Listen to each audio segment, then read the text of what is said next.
नमस्कार, मी दिनेश. स्वामी समर्थ समाधी मठापासून चालत वटवृक्ष मंदिराकडे जाणाऱ्या रस्त्याने निघालो. समाधी मठापासून पहिलंच डावीकडचं वळण घेतलं व अगदी 2 मिनिटांवर जंगम मठाच्या वाड्याचं लाकडी प्रवेशद्वार लागलं. प्रवेशद्वारामधून वाड्यात प्रवेश केला व सुरुवातीलाच बैठा दगडी नंदी दिसला. त्यापुढेच 3 महिरपी कमानी आहेत.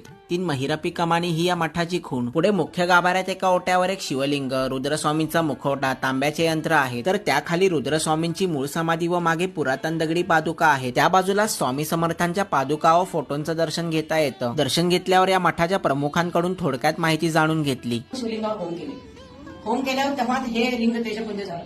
तेव्हा लोकांना कळलं की स्वामी महाराजांचं शक्ती काय आहे. रुद्रस्वामी हा मठात जिवंत समाधी घेतलेले आहेत.